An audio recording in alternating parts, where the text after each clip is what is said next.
আচ্ছা আচ্ছা। এই নে তাড়াতাড়ি খাবার নিয়ে এসছি, খাবারটা খেয়ে নে। আরে এইসব কাজবাজ বন্ধ করতো, খাবারটা খেয়ে নে।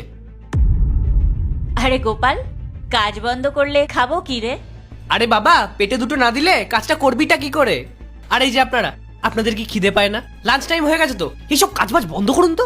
যান, লাঞ্চ টাইম হয়ে গেছে, লাঞ্চ করে আসুন। আর তুই এসব কাজবাজ সব বন্ধ কর, তাড়াতাড়ি লাঞ্চটা কর। গোপাল, খুব ইম্পর্টেন্ট মিটিং চলছে, একটু বাদে খাচ্ছি। আরে এখন আবার কে ফোন করে? হ্যালো, হ্যাঁ ম্যাডাম এখন লাঞ্চ করছে, লাঞ্চ টাইম এখন, লাঞ্চ টাইম ওভার হয়ে গেলে তারপরে ফোন করবেন, আপনারাও লাঞ্চ করে নিন। গোপাল, এসব কি হচ্ছে? তুই কলটা রিসিভ করে আবার কেটেও দিলি। ইম্পর্টেন্ট কলও তো হতে পারতো। এই শোন, কাজ না তুই সারা জীবন করতে পারবি, আর কাজ করার জন্য না কিছু খাবার প্রয়োজন। আর তাই বেশি কথা না বলে চুপচাপ খাবারটা খেয়ে নে। ম্যাডাম, এই চাকরটা কিছু না বলেই আপনার অফিসে ঢুকে পড়লো, আর তারপর আমাদের একটা ইম্পর্টেন্ট মিটিং চলছিল, ওর ফাইলটাও টেনে নিয়ে নিল। আর যখন আপনার একটা ইম্পর্টেন্ট কল আসলো, সেটাও নিজে নিজে রিসিভ করে কেটে দিল। হ্যাঁ ম্যাডাম, মেঘা তো একদম ঠিক কথাই বলছে। আপনি এত বড় একটা কোম্পানির ওনার, তার মধ্যে আপনার কোম্পানিতে কত এমপ্লয়ি কাজ করে, আর এই সামান্য একজন চাকর এসে আপনার মিটিংয়ে ডিস্টার্ব করছে, আর এমন ভাব দেখাচ্ছে যেন ও আপনার ভাই। আর এই যে চাকর, তুমি কি দেখতে পাচ্ছ না আমরা এখানে মিটিং করছি? যাও এখান থেকে। আমাকে ক্ষমা করে দেবেন মেম সাহেব, আসলে ও না সকালে তাড়াহুড়োর চক্করে কিছু না খেয়েই চলে এসেছে। আর ও যদি খালি পেটে থাকে তাহলে তোর শরীর খারাপ করে যাবে বলুন। তাই জন্য আমি তাড়াহুড়ো করে ওর জন্য এই খাবারটা বানিয়ে নিয়ে এসেছি, যাতে ও খাবারটা খাবার পর তারপরে নিজের কাজটা করে। আমার যদি কোনো ভুল হয়ে থাকে আমাকে ক্ষমা করে দেবেন আপনারা। তুই এসব কি করে বুঝবি? চাকর একটা, তোর কোনো আইডিয়া আছে এখানে কত ইম্পর্টেন্ট মিটিং হয়? কত বড় বড় মানুষ আসে এখানে, আর সবার না একটা ড্রেসিং সেন্স থাকে, কিন্তু তোর তা নেই। কি ছেঁড়া ফাটা জামা পরে একটা চলে এসেছিস। বোকার মতো এখানে দাঁড়িয়ে দাঁড়িয়ে কি দেখছিস? তোকে এত কিছু বলা হলো তাও তো লজ্জা নেই? বল, বেরিয়ে যান এখান থেকে। আমাকে ক্ষমা করে দেবেন, আসলে আমি জানতাম না যে এখানে এত গুরুত্বপূর্ণ একটা মিটিং চলছে। জানলে আমি কখনোই এখানে আসতাম না, ক্ষমা করবেন, আমি আসি। গোপাল, দাঁড়া। আচ্ছা, তোমরা যে তখন থেকে ওকে উল্টোপাল্টা কথা বলে যাচ্ছ, তোমরা কি জানো ওকে? কে ম্যাডাম ও?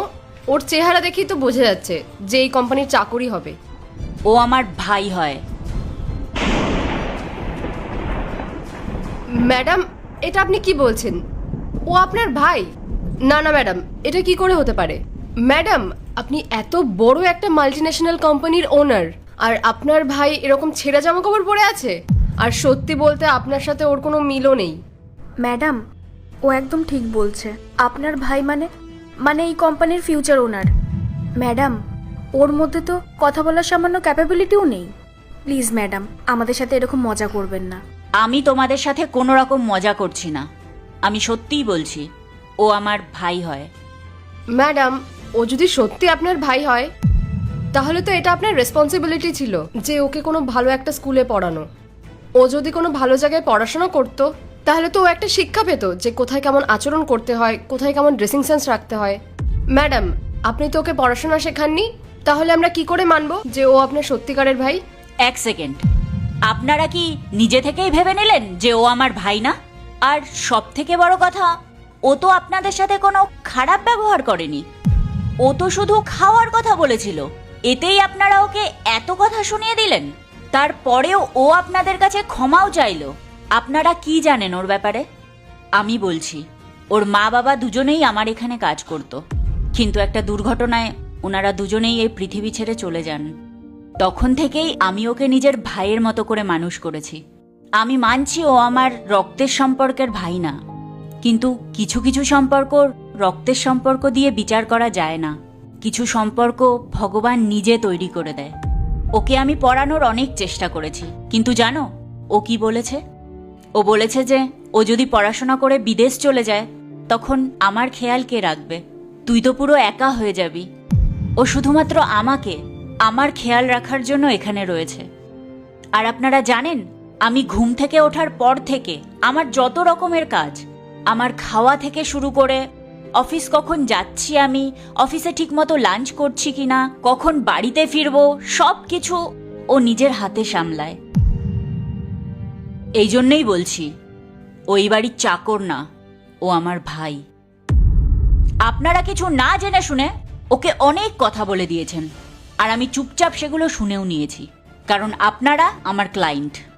আরে ম্যাডাম, আমি আপনাকে একটা কথা বলি, আপনি হয়তো কোনো কারণে ওকে পড়াননি, কিন্তু এটাও তো হতে পারে যে ও আপনাদের সামনে ভালো সাজার নাটক করছে। ম্যাডাম, এরকম গরিব মানুষরা না এটা খুব ভালো করেই জানে যে কখন কার সাথে কেমন সম্পর্ক পাতাতে হবে।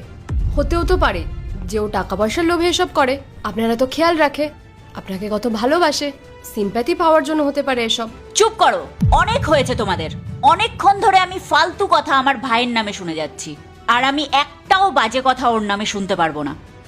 ঠিক আছে ম্যাম, আমার তো কাজ ছিল আপনাকে বোঝানোর, সেটা যদি আপনি না বুঝতে পারেন তাহলে আর কিছু করার নেই। ঠিক আছে ম্যাডাম, এখন সব বাদ দিন, আজকের এই ডিলটার ব্যাপারে কথা বলা যাক।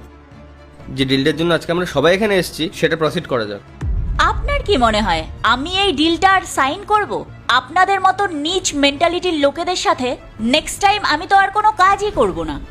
আমি এমন কোনো মানুষদের সাথে কাজই করব না যারা কাউকে রেসপেক্ট করতে জানে না, ওপর থেকে দেখে কাউকে বিচার করে নেয়। আপনারা মানুষের জামা কাপড়, সেই মানুষের টাকা পয়সা দেখে তাদের সাথে বন্ধুত্ব করেন। ইমোশনের কোনো দাম নেই আপনাদের কাছে। আমি আপনাদের মতো মানুষদের সাথে কাজই করতে চাই না। ম্যাডাম, এটা আপনি কি বলছেন? আপনি কি পাগল হয়ে গেছেন নাকি? ম্যাডাম, আপনি একটু শান্ত হন। এই ডিলটা হলে তো শুধু আমাদের প্রফিট হবে না, এটাতে তো আপনারও প্রফিট হবে। আর আপনার যখন প্রফিট হবে, আস্তে আস্তে তো এই কোম্পানিটারও গ্রোথ হবে, বলুন। আর এই ডিলটা হলে আমাদের থেকে বেশি প্রফিট আপনার হবে। আর রইলো বাকি আপনার এই চাকরের কথা, সরি আপনার এই ভাইয়ের কথা, ওর কাছে আমরা ক্ষমা চেয়ে নিচ্ছি। We are extremely sorry. কিন্তু ম্যাডাম, সব কিছু জানার পর আমি আপনাকে একটা কথা বলবো, যে আমার মনে হয় আপনি এই চাকরটার ভালোবাসায় অন্ধ হয়ে আছেন, আর তাই সামান্য একটা চাকরের জন্য আপনি এত বড় একটা ডিল ক্যান্সেল করছেন। আমি বলছি তো ও চাকর না, ও আমার ভাই। আপনারা বারবার ওকে চাকর বলে কেন রিপিট করছেন? আমার আপনাদের সাথে কোনো রকম কাজ করার ইচ্ছে নেই। যাও, বেরিয়ে যাও।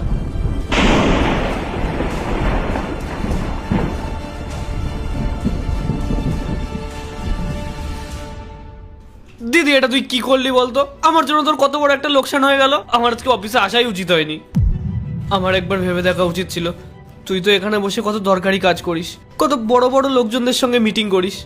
আমার আজকে এখানে আসাটাই উচিত হয়নি। আমি আসছি, আমি বাড়ি যাচ্ছি।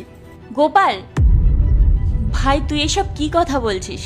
আমি তোর দিদি, তুই আমার ভাই। তোকে নিয়ে কেউ যদি উল্টোপাল্টা কথা বলে না, তোর কি মনে হয় আমি তাদের সাথে ডিল করব? কখনোই না। তুই কাঁদিস না ভাই, তোর চোখের জল আমি দেখতে পারি না। আর তুই এরকম ভাবে কাঁদলে আমি খাবারটা কিভাবে খাবো বল?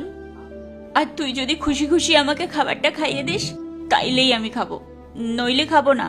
তুই খাবারটা খেয়ে নে, আমি এখন বাড়ি যাই। রাতে তোর পছন্দের পোলাও বানাতে হবে, আমি যাই। ভাই, আমি তো তোকে বললাম, তুই যদি এভাবে মন খারাপ করে থাকিস তাহলে আমি কি করে খুশিতে থাকতে পারি বল? তোর জন্যই তো আমি এখানে। তুই আমার যা খেয়াল রাখিস সেরকম খেয়াল আর কেউ রাখতে পারবে না। দিদি, তুইও না পুরো বাচ্চাদের মতন করিস। অনেক হয়েছে, এবার খাবারটা খেয়ে নে।